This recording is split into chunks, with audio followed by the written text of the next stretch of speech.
Jalal and I welcome you all to this, the fourth of our webinars, raising awareness of the new CMC standards and helping in readiness for future assessments against them. Okay, so I'm going to share my screen and start showing a slideshow, which we're going to go through during the course of this webinar. And maybe Jalal or Kazema can confirm I've got the right setup this time. Yes, Nick. Yes, Nick. It is full screen and on the screen, no problem. All right. I've beaten the technology. Okay, so yeah, we're going to go through a slideshow, but as we do, after we've shown a particular slide with some information on, if you want to ask any questions or make any comments, please do. So we're happy to take questions and comments as we present this evening. You can also put your questions and your comments in the chat box, because we'll be monitoring that as we go along. So if you want to put a question in there, please do, and we will answer it at whatever convenient time during the presentation. This presentation slide deck will be made available to everybody when we've finished, and also this session is being recorded, and the recordings of all the 4 webinar sessions will also be available through a link, I think on the ICMCI website. So both slide deck and the recordings of these sessions will be available for people to review afterwards and revise what the material we've gone through. So moving on, we're going to look at 4 sections in today's session. First of all, just an overview of the CMC scheme and the standards. So everything that forms part of the CMC standards. Then briefly, we'll have a look at the process that the Professional Standards Committee went through, and ICMCI, the board, and some IMCs who also input to this. We'll see the process that we went through and how robust that process was. And then we'll look at some hints and tips for institutes and QAC assessors to be prepared for future assessments using the new standards. And then lastly, Jalal is going to go into much more detail about the changes that have been made to the CMC standards. Like I say, ask questions as we go along, and then we should have also plenty of time for questions and comments at the end as well. Okay, so what are the CMC standards? Firstly, there is a CMC manual. This is the core of our CMC standards, and this is the guidebook, the rule book, the regulation book for member IMCs of ICMCI. And within the manual, you'll find all the requirements for governance and management of an institute, how the CMC standards are managed, and the assessment process that's followed for CMC candidates. There is a section detailing the principles of equivalence and reciprocity within ICMCI. These are 2 very important principles that we have within ICMCI. Equivalence means that a member institute has a choice of either taking the ICMCI standards like the competence framework, the code of conduct. They can take those as they are published fully by ICMCI, or they can choose to design and develop their own. But the principle of equivalence says if an institute designs its own competence framework, for example, or code of conduct, then they must be able to demonstrate that it is fully equivalent to the ICMCI standard. And this is part of what the assessors look for when they do their triennial assessments of institutes. And this principle of equivalence enables us also to operate the principle of reciprocity, which means that a CMC awarded in one country is valid in all other countries which have a member institute. So wherever a CMC is awarded, whichever country, that is portable to all the other member institutes within the ICMCI network. And the principle of equivalence, that is that we all work on the same playing field, a level playing field, means that we can operate that principle of reciprocity. The CMC manual also outlines how QAC assessors will do their triennial assessments of institutes. And the last section in the manual is about ISO 17024, which is the international standard for the certification of persons. And when you award a CMC to a consultant, you are in fact certifying a person.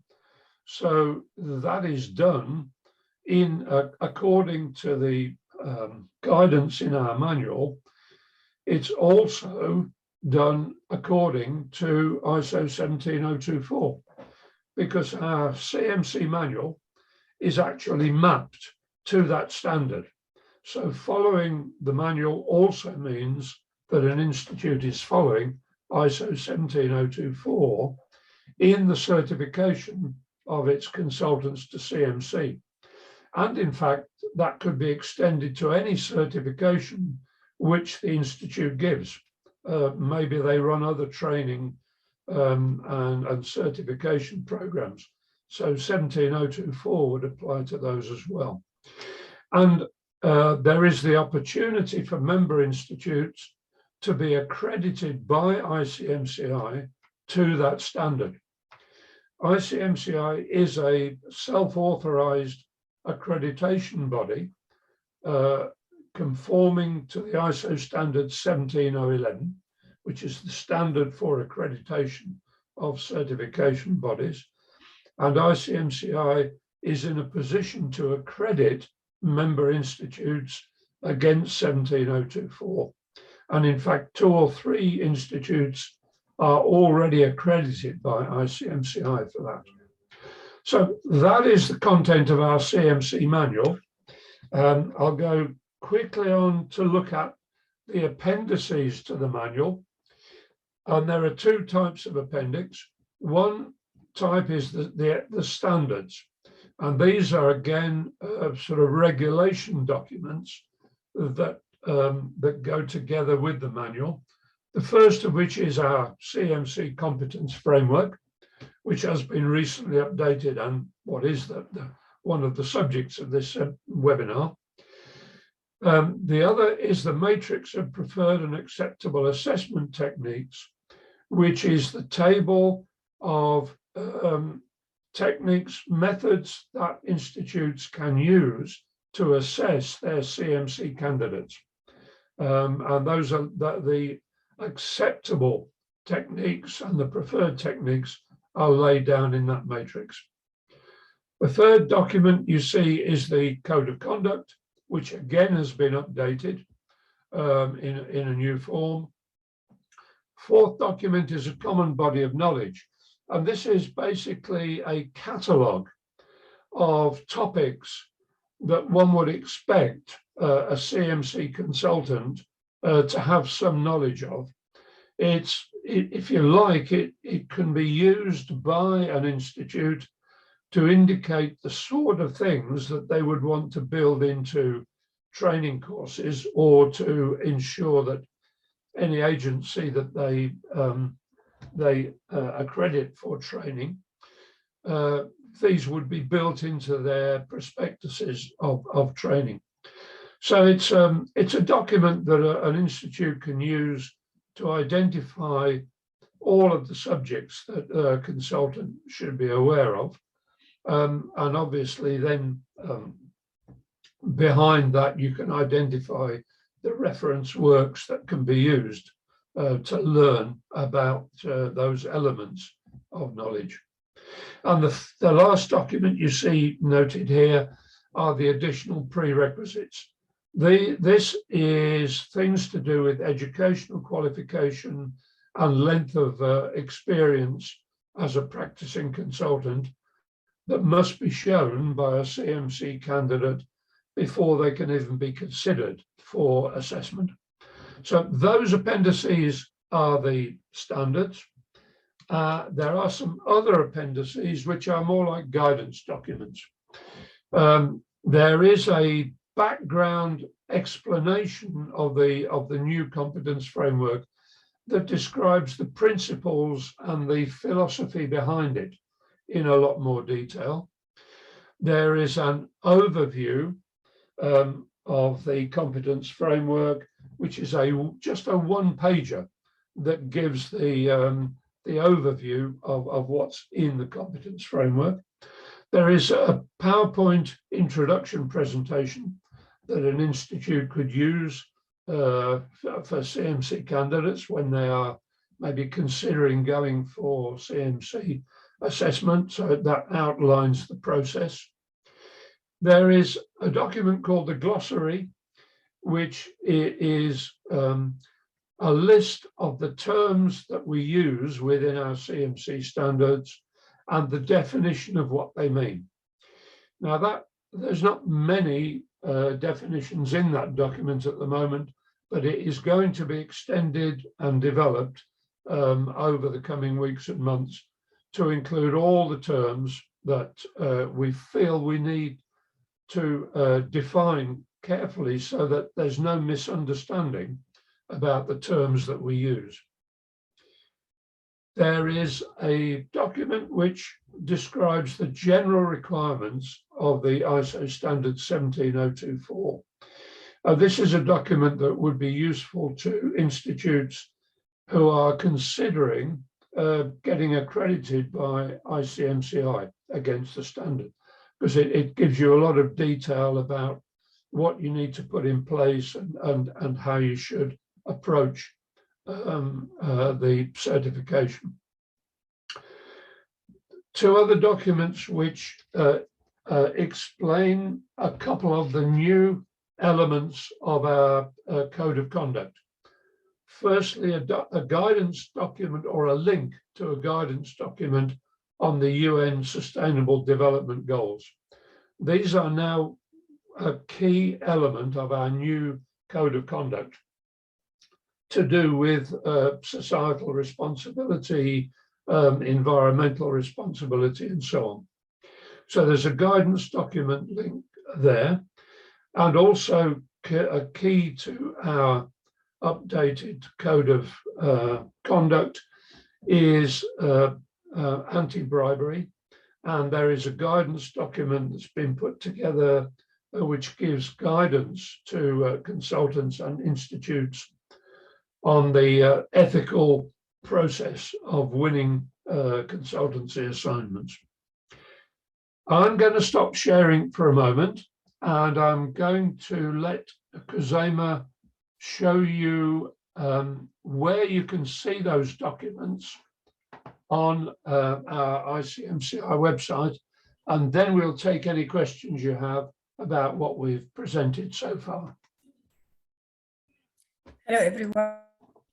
Hello, everyone. Just give me 1 second to change my browser.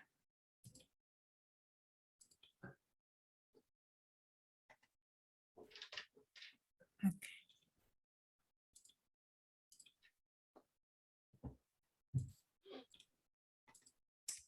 I hope you can see my screen now. Yes, we can. Yes, this is the website for ICMCI, which is, as you can read, URL cmc-global.org. You need to look to the main menu, to the MC designation. Under that, there is a page called CMC.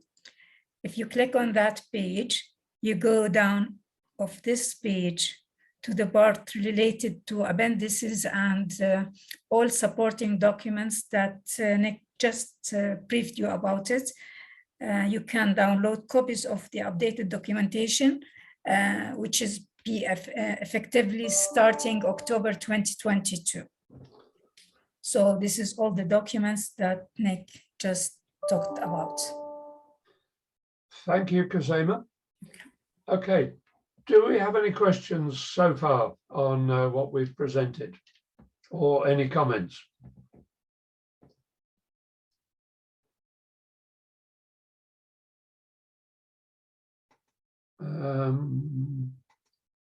Okay, not seeing anything so far.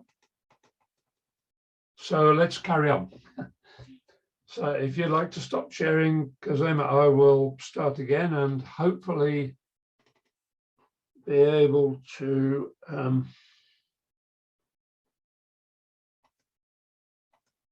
there we go. Good. Hopefully you're seeing my full screen again now. Okay, thanks. Yes, Nick. Okay, thanks, Jalal. So how did we go about putting the updated documents together?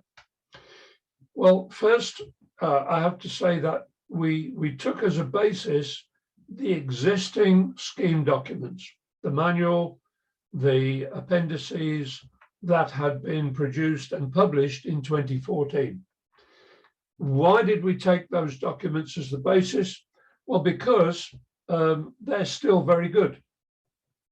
They still define everything that is required in running an IMC within ICMCI, and also the CMC process that needs to be followed, and also all the appendices like competence framework and so on. They were all valid, but they just needed updating to take account of the way the world had changed over the 8 years from when they were published. And so the Professional Standards Committee, over a lengthy period of 3 years, undertook the task of drafting, developing, and recommending to the board the updated set of documents within the CMC scheme. So taking those documents as the basis, we first of all, within PSC, carried out a voice of the customer project. We carried out a client survey to find out what sort of things clients were looking for from a consultant when they engaged them to carry out an assignment. What sort of competencies did they want? What sort of knowledge and skills? What sort of behavior did they expect of a consultant? And we got a lot of feedback from clients, a lot of which gave us some common ground. I mean, there were, from the many answers we got, there were a core number of responses that very clearly identified what it was that clients were looking for. So we took that as one of our inputs to the new standards.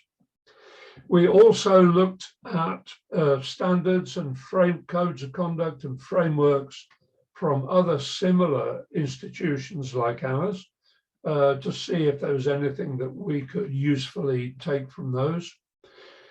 And lastly, we looked at the changes that had taken place since the 2014 standards were published in technology, because technology has moved on a lot in those intervening years. We looked at changes in management practice, because once again, there have been many changes in the way businesses are run, in the way that managers approach the governance and management of their businesses. And also there've been many changes in societal standards and societal aspirations over the intervening years. So we took into account changes in the expectation of consultants to do with responsibility for society. And taking all of those inputs, we produced some drafts of updated documents, which were then reviewed by the Professional Standards Committee members in a lot of detail.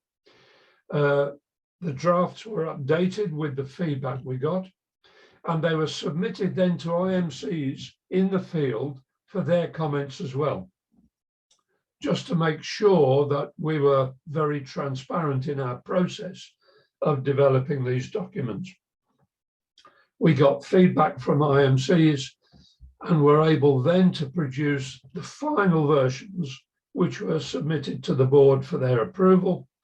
And after that approval, they were published at the annual meeting in October last year, with a 1-year transition period for IMCs to put into practice those new standards, and they will be in full force from October this year. That's October 2022 is when IMCs are expected to have all those new standards in force, and all the assessments that are carried out by QAC assessors will be against those new standards from October this year. So that was the process. In terms of preparing for assessments, for member institutes who have triennial or even maybe a full member assessment coming up, here are some things that need to be done in order to prepare adequately for the assessment. If it's a triennial assessment, a follow-on assessment, then the first thing to do is actually to look at the report from the previous assessment, whether it was a full assessment or a previous triennial assessment. That report will have contained possibly some rectifications to be done, possibly some recommendations, or possibly some suggestions for improvement, for best practice that the assessors had identified and put in their report. So it's important for an institute coming up for assessment to look at that previous report, to check what actions they've taken, and make sure that they can show the assessors in their next assessment how they've reacted, the actions they've taken, and what positive impact they've had. So that's number one. Number two is to make sure that the institute officers are familiar with the CMC manual, and particular with these clauses that you see here, 1.2.3 and 1.2.4, which give the sort of background requirements for governance and management and so on within the institute. Then the institute should look at the document which is called the Statement of Equivalence. And this is a document which is supplied to the institute when it is first notified that it has an assessment coming up.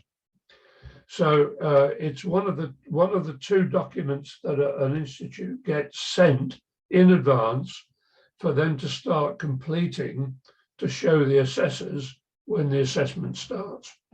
And the Statement of Equivalence contains all of the requirements of the institute in terms of its governance, its management, its structure, its sustainability, and so on, plus including its CMC process and how its CMC assessment process is carried out.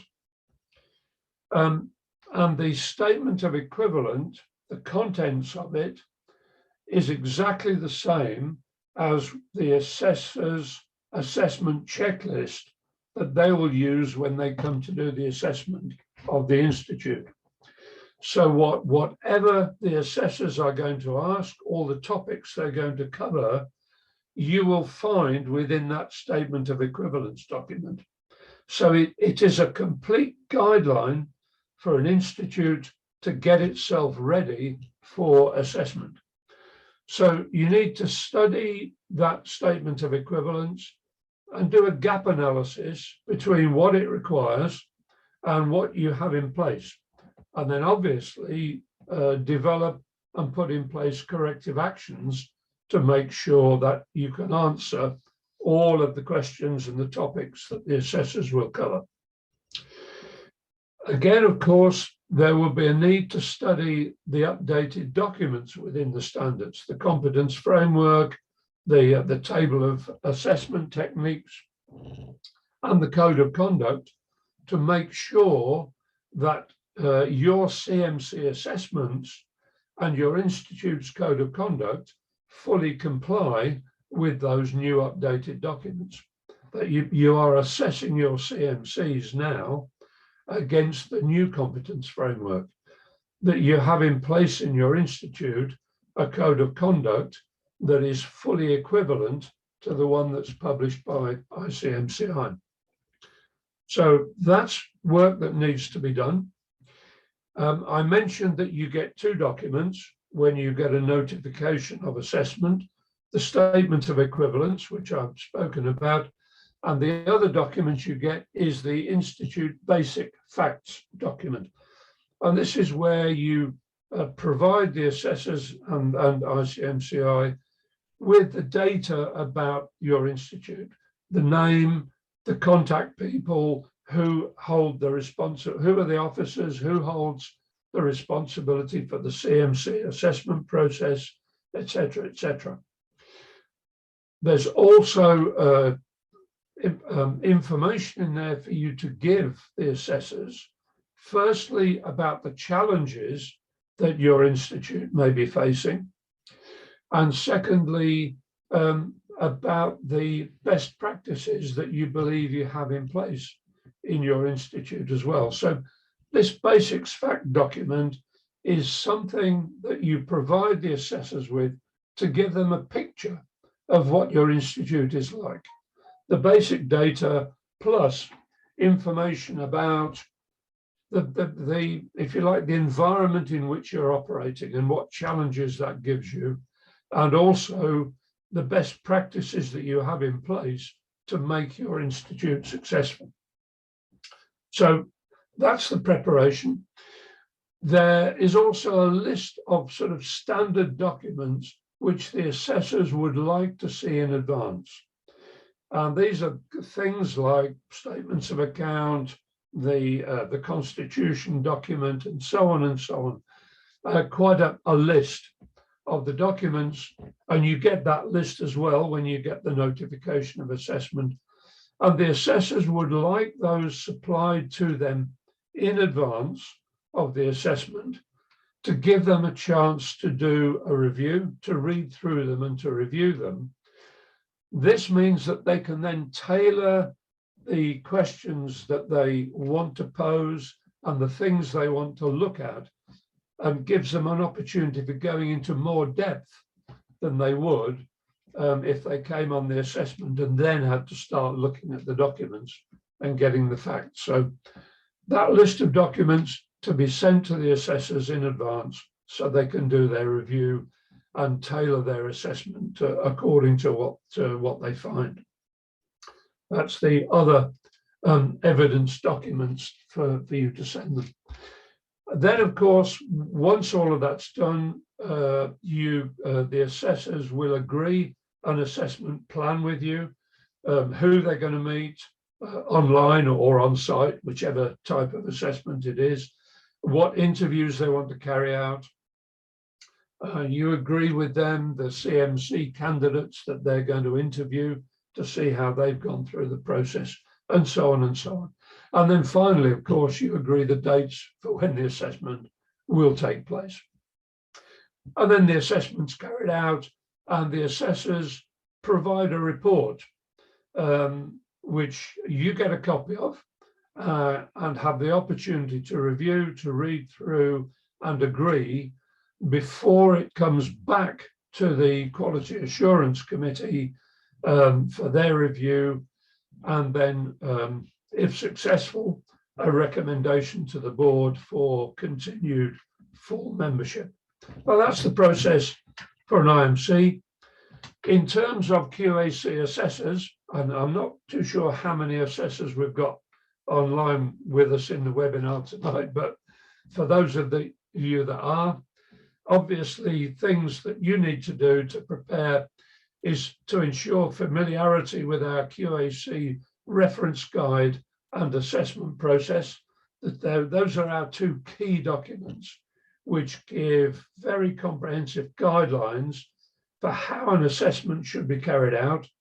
And the assessment process is literally a series of process maps, which define all the steps that an assessor follows in the process. Assessors obviously should also be completely familiar with the new manual, the new competence framework, the assessment techniques, and the code of conduct, because these are going to be key items they're going to be looking at in the assessment.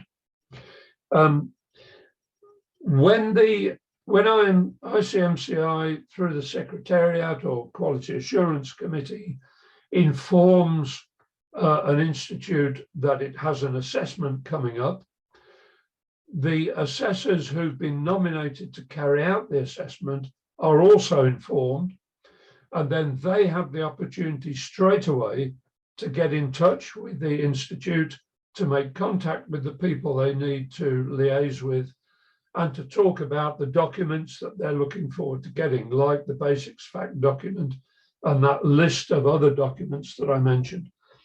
So once that notification has gone out, it is then up to the assessors to maintain their liaison with the institute contact people up to the point when the assessment actually takes place.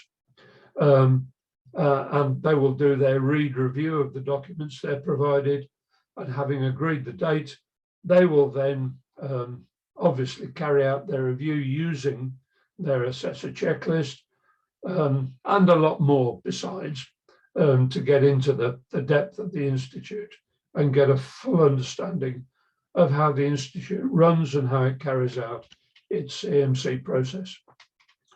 So they will have prepared their assessment plan and have their assessment checklist ready for when the assessment takes place. And like I said, at the end of the assessment, they produce a report, which the institute gets a chance to review and look at and agree before it comes back to ICMCI for review, agreement, and recommendation to the board. Any questions so far about the process that we've talked about here? I can't see a chat box on my screen at the moment, unfortunately, so I don't know, Jalal, Kazema, if you could let me know if we do have anything in the chat box at all. No questions up to now, Nick. Okay, well, we're doing exceptionally well so far. I'm just hoping that everybody's still awake. Okay. Before I hand over to Jalal to go into detail, I just want to highlight an overview of what has changed in our CMC scheme and the standards. The key updates from the 2014 version. First of all, in the competence framework, we've built in some more detailed things about IT skills for effective communication and effective administration. These are the personal IT tools that we would be expecting a CMC consultant to have in their toolbox to make their work with the client more efficient and more effective. And these are going to be things like word processing software, and the other sort of software that you'd expect it to use, communication software, whether it's things like Zoom or GoToMeeting or Microsoft Teams or whatever, database software, and all of that sort of stuff that a consultant can use themselves to make their work more efficient, using technology to work smarter. On top of that, we're also looking for awareness and the ability to apply to some measure the latest technology in the diagnostic and solution implementation part of the consultancy assignment. And these are going to be things like awareness of digitization, artificial intelligence, machine learning, all of those sort of now very common advanced IT tools and techniques that are available to consultants to help clients improve their business processes. Now, that doesn't mean to say that we expect all CMC consultants to be able to apply, let's say, artificial intelligence or machine learning. Some may, if that's their specialism, but what we're looking for is a full awareness of what can be available to a client, and either the ability to apply it and the ability to know where to go to find people who can provide this sort of service to clients. So there's a lot of stuff built into the updated competence framework about IT and IT awareness, IT capability. The second major change is more emphasis in the competence framework on interpersonal skills. In the previous competence framework, there was a lot about process and there was a lot about tools and techniques. And there wasn't enough to satisfy the current requirements of clients in terms of building relationships, of good, wholesome and fruitful communication between consultants and clients. So we've built more emphasis in the new competence framework on interpersonal skills and in the background of emotional intelligence. So self-awareness, social awareness, the ability to manage social interactions, to manage one's own societal approach. So you'll find in the new competence framework more items in the competencies about those sort of interpersonal skills. The third major change within the competence framework and also within the code of conduct is about societal awareness. There is now much more emphasis on societal awareness, on environmental impact, on the wholesomeness of society than there ever was so many years ago. And it is now incumbent on consultants to be at the forefront of that drive with their clients to have that societal awareness and build it into the advice they provide to clients. And so we've concentrated mainly on the UN Sustainable Development Goals, the 17 UN SDGs, as the core of what we're looking for consultants to engage in advice on societal awareness to their clients and having that awareness in the work they do. The next major element that we have built into the competence framework is the element of what we could call the big picture thinking. That no matter what sort of assignment a consultant is carrying out, whether it is a big strategic project or whether it's just a very concentrated and specialist assignment in one particular area of business.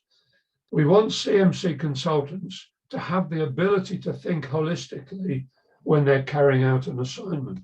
We want them to be able to see the whole context of the business in which their assignment takes place, and also the environment in which their client business is operating. So they can make sure that the work they do fits in with that big picture of the client. We also want CMC consultants to be good at transformational thinking and be able to pass on that sort of culture to their clients. We live in what we call a VUCA world, a world of great uncertainty, a world of rapid change. And so it's important that a CMC consultant is able to be agile enough and help their clients to be agile enough to cope with those changes that take place within the business environment. So all of those things have been built in with more emphasis in our new framework. And the other thing which we've done in the framework is to make sure that it is fully integrated with the Code of Conduct and with the ISO 20700 standard. That ISO 20700 is the guidelines for consultancy operations. And it's the, if you like, it's the process-based standard. It's how the consultancy process should be carried out in an assignment. So we've got the three elements that we want built into CMC competence: the personal competence within the competence framework, the ethical standards and professional standards in the Code of Conduct, and following the correct process by following the guidelines of ISO 20700. And they're all integrated together in this set of standards that we have. Within the Code of Conduct itself, we have reformulated it to highlight 5 areas of responsibility for a consultant. Responsibility to their client in terms of doing the job properly, professionally, adding value, reaching the outcomes that have been agreed with the client. Responsibility to society, and that we're looking again at the UN SDGs and societal responsibilities. Responsibility to the organization that they work for, whether they're working for themselves, their own organization, whether they're working for a partnership, or whether they're working for a big company. The responsibility to follow the principles and the strategy of the organization they work for. Responsibility to their colleagues in terms of support and teamwork and so on. Responsibility to the profession of consultancy to help build a good reputation for our consultancy profession. So just as examples in terms of responsibility to the client, following ISO 20700, which sets out everything that a consultant should be doing in terms of the process of carrying out a consultancy assignment. And in terms of responsibility to society, as I said, applying the principles of the UN SDGs, applying the principles of ISO 26000. That is the international standard for societal responsibility. And it sets out the guidelines that organizations should follow in making sure that whatever they do is responsible for the good of society. And lastly, the anti-bribery guidelines in terms of good ethical conduct as into how consultants win their business assignments. That's the overview. I'm now going to stop sharing, hand over to Jalal to talk in more detail. But just before we do we have any questions yet on what we've presented so far?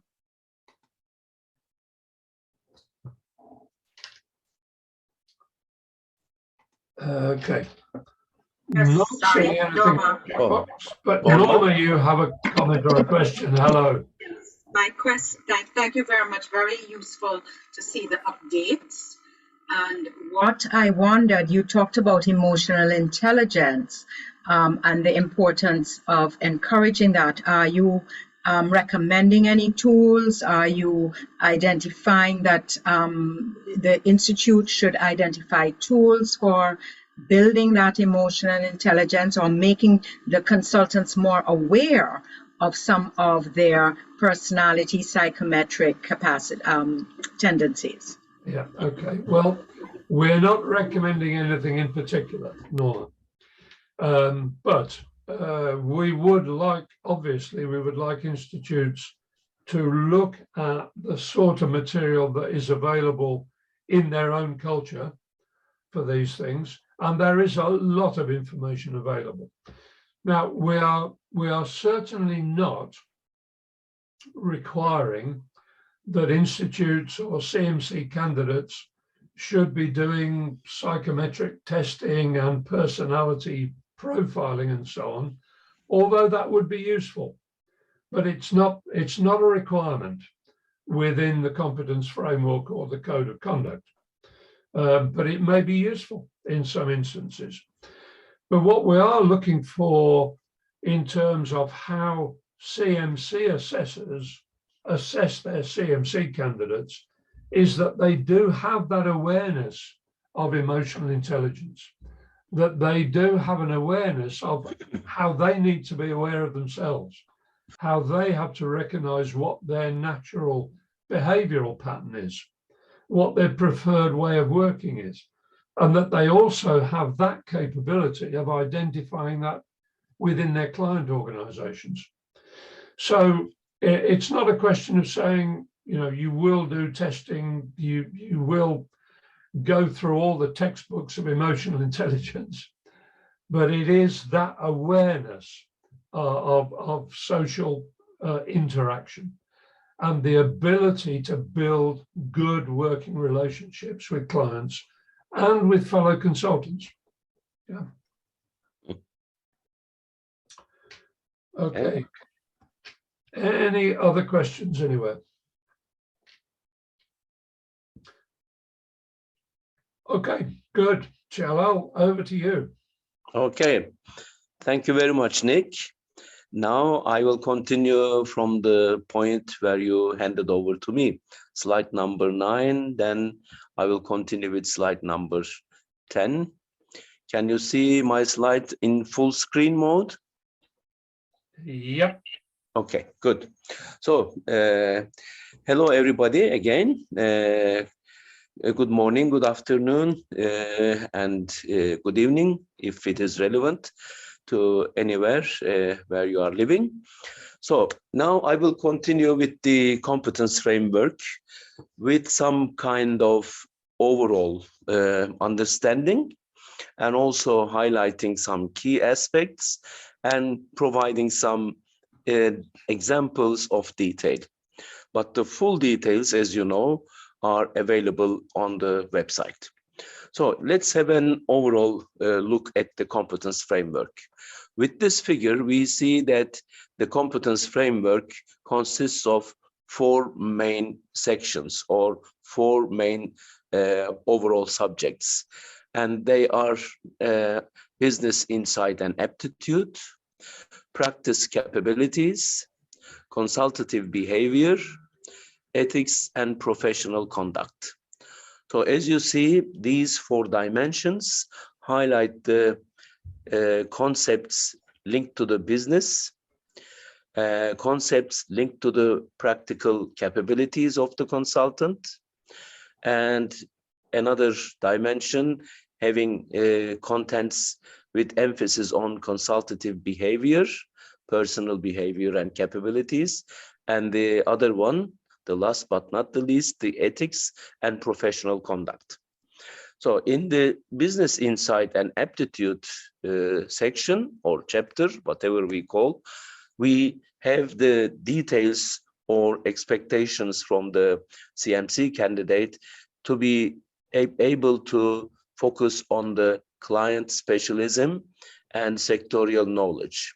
So we expect them, we expect them to understand their client, having specialism and sectorial knowledge, to focus on business and having some valid insights on the business of the client. But at the same time, having consultancy and consulting business insight from his or her own point of view in relation to the business of the client.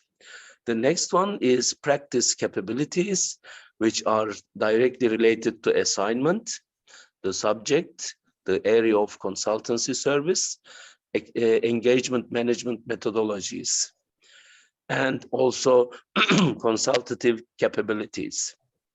And these capabilities will support his or her consultancy service.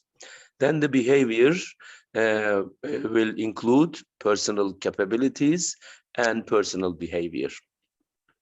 In the ethics and professional conduct, the main content change are directly related to social responsibility, and even with the links to the 17 Sustainable Development Goals of United Nations, as emphasized by Nick in the previous section, and including CMC global breadth of knowledge, skills and abilities, and also continued personal learning and development. So these 4 dimensions are the main titles of competence framework that we focus when we assess the CMC candidates. And the overall, let's say, overall approach to the whole competence framework from the PDCA approach, I will emphasize this a bit later. So when we look at the ICMCI competence framework, we have these titles on the left-hand side as the main sections of the competence framework or competences. And in the middle column, we have the competences that we need to focus. And on the left-hand side, we have details or let's say, good practices that support the competences. If we look at the business, or if we look at the left-hand side, we have business competence, technical competence, consulting skills, values and behavior competence, personal development. And these are supported or defined through the competences like client business insight, as I mentioned, consulting business insight, functional specialization, and the other subjects, as you see on the screen. On the right-hand side, as I have mentioned, they are the links to the good practices that support the competences which enable the assessors to understand, which enable the assessors or IMCs to understand the competences better. I will come to that point more in detail in a few minutes or in the next couple of slides. And we also have, with the continuation of the previous slide, we also have values and behavior competence, personal development competence, and in the competence list of competences in the common or in the middle column, ethics and professionalism, analytical skills, personal interaction, and continued learning and development. On the right-hand side, we have sub-competences or subtitles, which make links to the competences or good practices that support the main competences. Then the next slide summarizes everything, although it seems to be a bit complicated, this one. No, the other one, let's say, let me continue with this one and then I will come to that one as a complete list. So this is a focused explanation of the competence framework, 1 page, let's say, a section from 1 page of the competence framework. And if we focus on client business insight as one of the descriptions, which links to the client understanding, client business knowledge, and external awareness. And these are described with the help of good practices in 3 different columns. And these 3 different columns explain foundation level, beginner level, or CMC level, which is our main focus, and the profession leader. And the profession leader has been also considered in some of the IMCs in the past, and this is an equivalent of fellow member for some IMCs, and those people are the leading people who contribute to the profession and who had credible depth of knowledge, or they lead by example, or they are role models as experienced and very knowledgeable consultants. So this structure of the competence framework makes also a helpful or useful differentiation between the CMC level, the foundation level, and profession level. But our main focus for certification is CMC, as before. In this slide, you see an overall, let's say, overall diagram of ISO 27700 standard, which focuses on the consultancy project, and defines the consulting project in 3 phases. One phase, the first phase being contracting. The next phase, and the main phase indeed, is the execution, and the last phase being the closure. So this describes the process of consulting services, and full details are available in the ISO 27700, and these are all supported by policies, also well described in the standards, with some appendices and with some explanatory examples and good details on some, let's say, CSR policies, risk management, QHSC management, data protection, and even intellectual property capability and other intellectual property capability and other aspects. All kinds of policies are given as examples, as attachment in 27700. And these policies also make the basis or the overall approach to consultancy process, which also supports and establishes a common language between client and the consultant.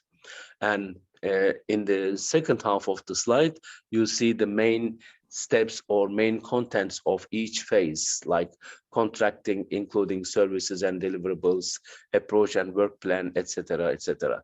So indeed, as also highlighted by Nick in the previous section, this ISO 27700 is a good resource of establishing a common understanding between client and the consultant. Very, very helpful. And again, if you look at this competence framework as a whole, when we look at the outer circles or outer arrows, we see the continuing professional development, reflection and feedback, continued personal learning and development, and then knowledge, CMC, global breadth, skills, abilities, and directory. So this also reflects a kind of PDCA approach in the development and implementation of consultancy behavior, approaches, and also practices in the continuous improvement and continuous learning dimension. In this slide, you see some examples, just some examples of what has been some changes between the version 2014 and 2021.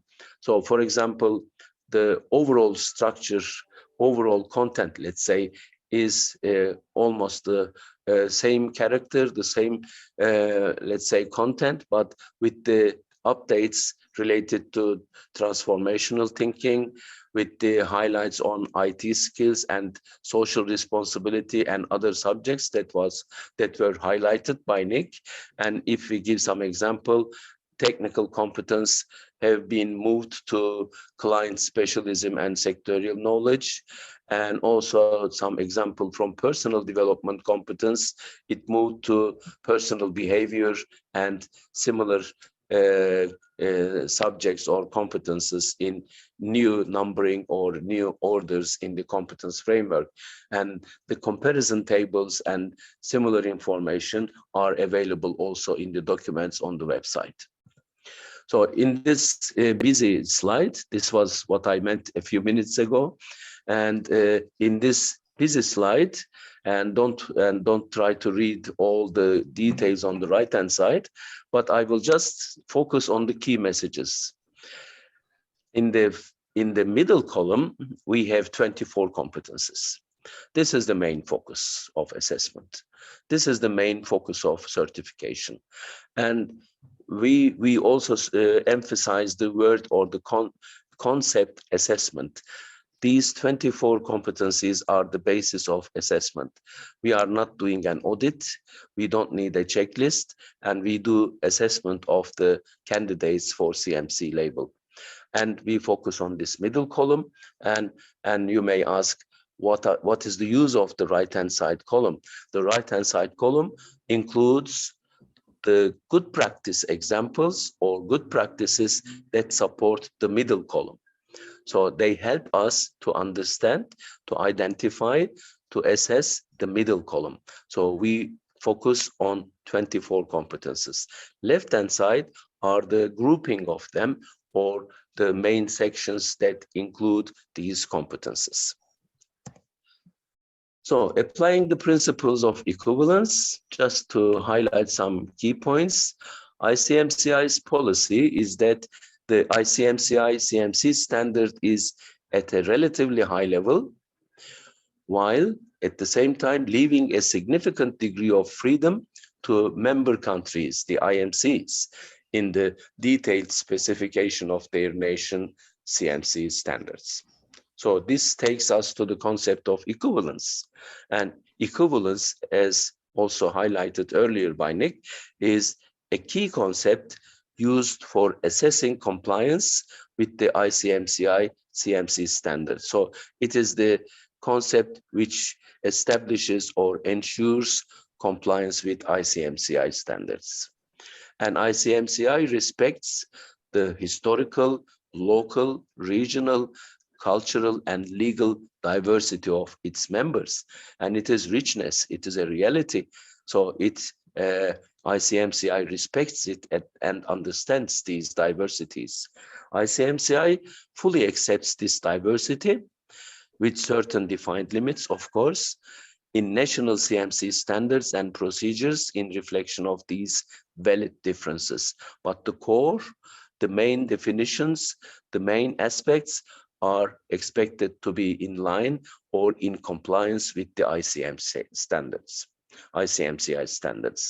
Then ICMCI shall require that the institute demonstrates to the satisfaction of ICMCI that the institute's CMC standards requires at least the equivalent level of professionalism and ethics in candidates as the ICMCI standard. The additional aspects are reflecting the historical, cultural, or legal diversity specific to that IMC's country or region.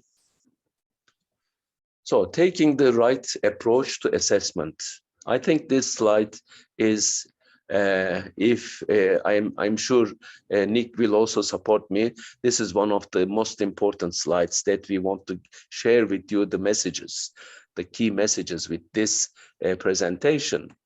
So what is our purpose in giving these messages to you? Again, the main focus in assessments or in certification process is 24 competences. 51 examples, which I mean the right-hand side of that busy slide, 51 examples of competencies are good practices from real life or expected practices, and they do not use, the assessors do not use them as checklists. So these are not used as checklists, but they support 24 competencies. They help us to understand 24 competencies.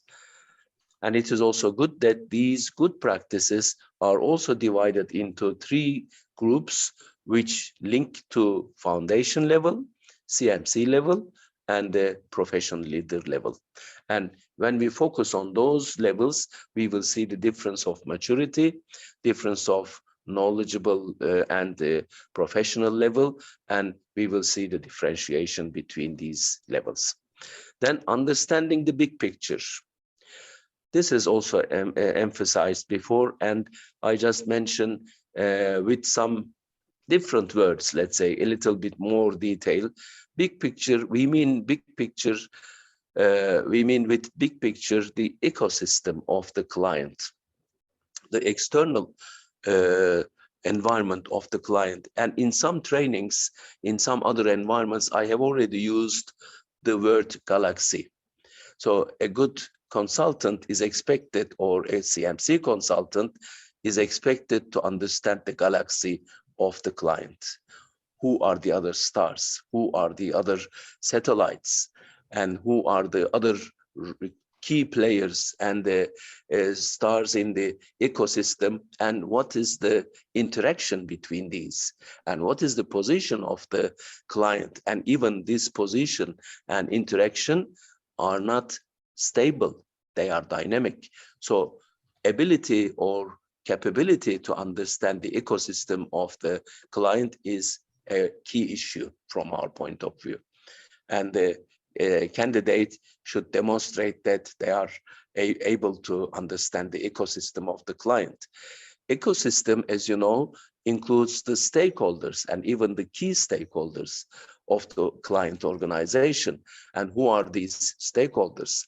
Customers, even potential customers, partners, shareholders, suppliers, and maybe society organizations and interest groups, etc. And the ecosystem is expected to be understood in this dimension or at this level in relation to IMC and also the client. The respecting the principles of equivalence, culture and local aspects are important. I think we have sufficiently emphasized this already. Considering the awareness on holistic but at the same time transformational thinking, which is also very, very important in VUCA conditions, volatile, uncertain, complex, and ambiguous situations.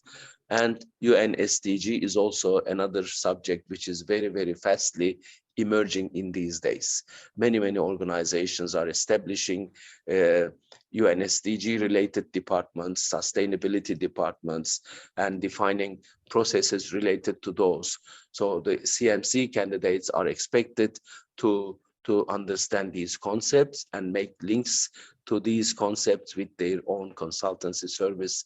And IMC is expected to establish their certification process to identify these with the candidates.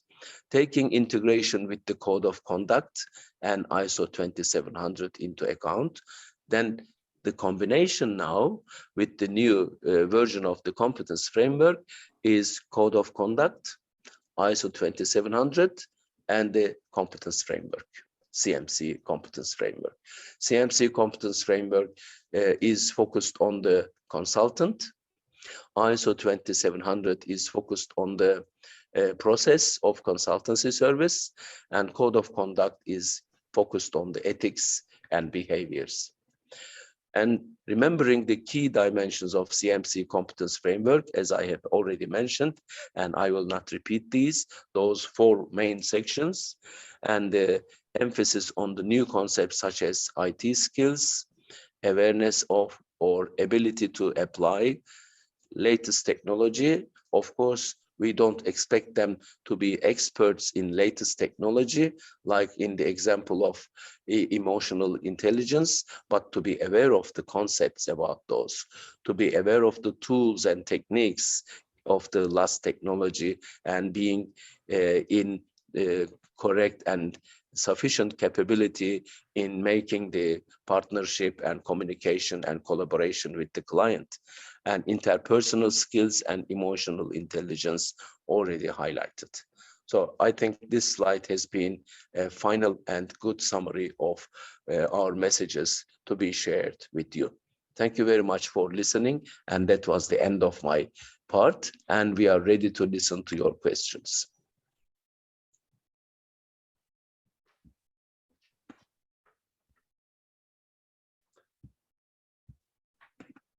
Okay, Christian, you have a hand raised. Yeah.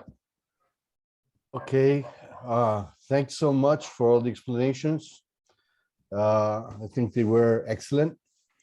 Many new things and concepts are brought, and it will take some time for everybody to have them, to acquire all these new visions that we are including. I will just address something that I have already addressed to Nick and Celal in the past, but I think it's useful for everyone to listen about it. It is especially with the Code of Ethics. The Code of Ethics has something at the beginning, an expression that says, as the behaviors that are mandatory in our professional roles. That word mandatory may make people believe that every issue in the Code of Ethics is mandatory. And I think it is, like you have said, something that may be part of a bigger frame and shouldn't be taken just as something that must be complied with. Exactly. Especially three things there.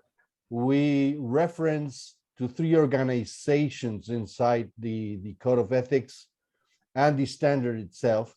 And these are ISO, the United Nations, and the OECD. Yeah. So we may in the future, these organizations may make changes in some of these documents that ICMCI may not agree with. So this is something I have already, this is a concern I have already issued to Nick and Celal. I had an answer, but I would like them to answer this so that everybody could hear it, because I think this, at the moment, there's no doubt. I don't think there's a problem. Maybe in the future this could bring a problem. Okay, so that's all, and congratulations for the work done. Okay. And Nick, I've just heard that your queen has just died, so my respects. You're ahead of the game. Yeah. Well, My this respects is to you and all Englishmen. Thank you. Yeah, this is going to be a very sad time for us. Yes, In condolences. the UK. Yeah, thank you. I will try to actually bring our session to a close as soon as I possibly can, giving time for anybody else that's got questions, because I think, as with all other UK citizens, we will need to go and take time to reflect on 96 years of life and many years of successful reign. Yeah. I need to answer your comment, Christian, before we go. Yeah, the word mandatory is a tough word, but we are striving to bring the world, the whole world, to a recognition of what is proper and good ethical behavior. And we want consultants to be a key part of the influence in that area. But at the same time, we have to recognize that we live in an imperfect world, and cultures and practices are different across the world. So like we've said about assessment, we need to be able to look at the big picture of this, and we need to be able to look at the environment in which our code of conduct is operation. So that, without going into detail, I think that is the interpretation we need to have. When it comes to keeping up to date with developments from organizations like the United Nations or OECD or whatever, yep, I agree. Whenever a change is made, we need to look at it from an ICMCI point of view and be very clear what our response is going to be. I would not envisage that the United Nations would make any changes to their societal development goals that we would not agree with within ICMCI, but you never know. When it comes to the OECD document, which we reference in our code of conduct, I'd like to say that in actual fact, the OECD document is very much concentrated on international relationships and the avoidance of bribery in international contracts. A document which I think will be more useful for institutes and consultants to look at will be our own guidance document, which is one of those documents on the website, which talks much more in terms of ethical behavior in terms of consultancy projects between consultant and client. So yeah, your point is taken, Christian, and yeah, the PSC and QAC will be looking obviously at developments. All of our documents, they are not written in stone to never be changed. Yes. Of course, they're under constant review. So Nick, if I may add, sorry to interrupt, if I interrupted you, UN SDGs are also covering some aspects related to sustainability, human rights, and some other concepts, not only social responsibility. So they have a wider approach indeed, and I think also they will be valid for a long time. Yeah. Okay, Olivia, you have a hand raised. Yes, hi, good afternoon. Thank you very much. I just wanted to ask, with regards to the demonstrable behaviors from consultants, whether the increased use of technology will be taken into consideration when and where those behaviors are expected to be demonstrated, because you're also asking for consultants to use to show greater use of technology. And with COVID, that has become a given. But will that be taken into consideration as well in completing assignments with regards to the demonstrated responsibilities when we're looking at assessment? Because it is entirely possible that an assignment can be completed using only technology, not having met clients in person, in office, and so on. So that, if you understand my question. Yeah, absolutely. Okay. And of course, we recognize that consultancy assignments take many different forms. Some of them, as you describe, are highly specialized with minimal client contact and possibly, using nothing but technology. And that's fine. But the definition of a CMC consultant is one who can carry out every stage of a consultancy project independently and without the need of support. So, when a consultant is being assessed for CMC, that is the headline that an assessor must look for. So one would expect that a consultant, even if they carried out that sort of very specialized IT-based assignment, would be able to show by evidence of other assignments maybe, or during their interview, or during a presentation to the assessors, that they do have the necessary awareness and ability and experience in those other elements of the 24 competencies. Yeah.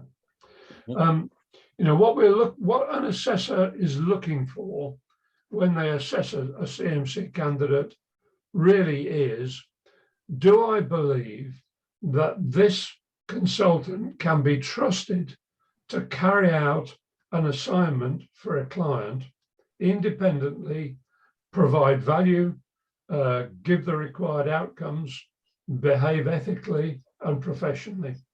In other words, if I engage them as a consultant, would I be happy that they could do a good job for me? Yes. Okay. Sounds reasonable. Thank you very much. Okay, Christian, again. Yes, once again, and it's the last questions for sure. Maybe Silal could say it, could answer it. We have the matrix of preferred and acceptable assessment techniques, that it has a list of the 51 competencies or best practices that should be, many people interpret it as that those should be assessed by the assessor. And the comment was that we shouldn't look at it as a checklist. Yes. Okay, so I understand with this last answer Nick has given also, that this has to be with an overall view of how the consultant behaves, and this is not a compliance standard, it is an assessment. Exactly. Okay, so if you could please let that very clear to everybody, I think that would be useful, especially regarding the checklist, this matrix. Okay. Okay.